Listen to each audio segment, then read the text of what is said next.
สร้างและส่งเสริมนักพัฒนายุคใหม่เพื่อความเจริญศิวิไลซ์ของชาติ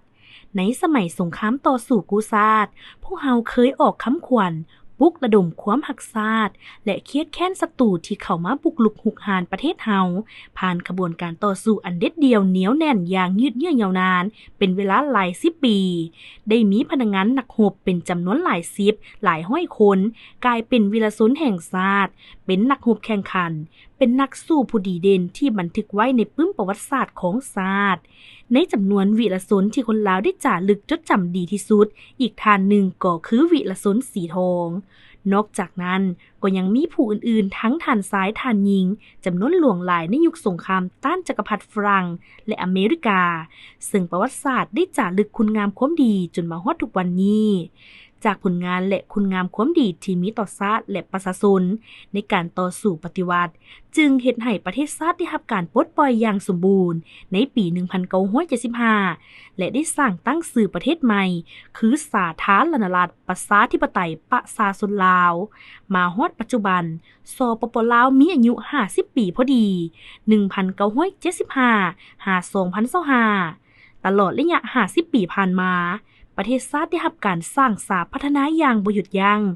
สิ่งที่แสดงให้เห็นถึงมากผลในการสร้างสาธารณพัฒนาใต้การนำพาของพรรคและรัฐบาลก็คือประเทศชาติมีการเปลี่ยนแปลงจากอันเก่าล้าหลังก้าวไปสู่อันใหม่ในทุกด้านเช่น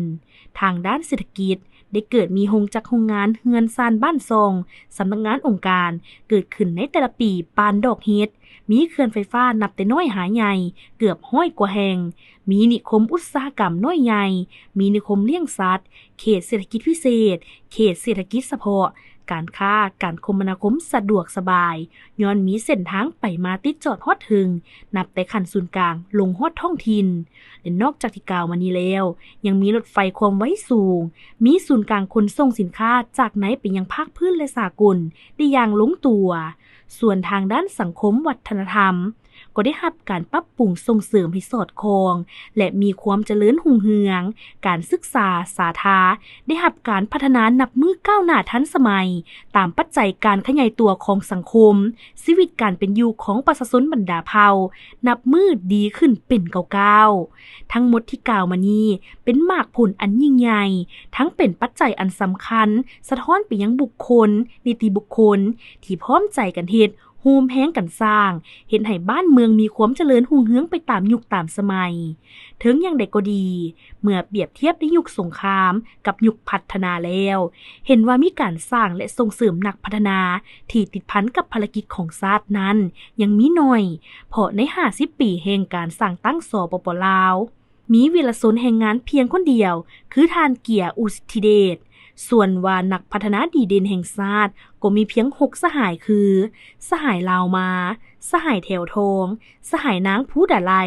สหายจันทรสหายนางส่งบัณฑิตและสหายสายสมรนี่คือหนึ่งในสาเหตุที่ให้การสร้างขบวนการรักชาติติดพันกับการพัฒนามีสัดส่วนจำกัดบทความโดยทิดกรรม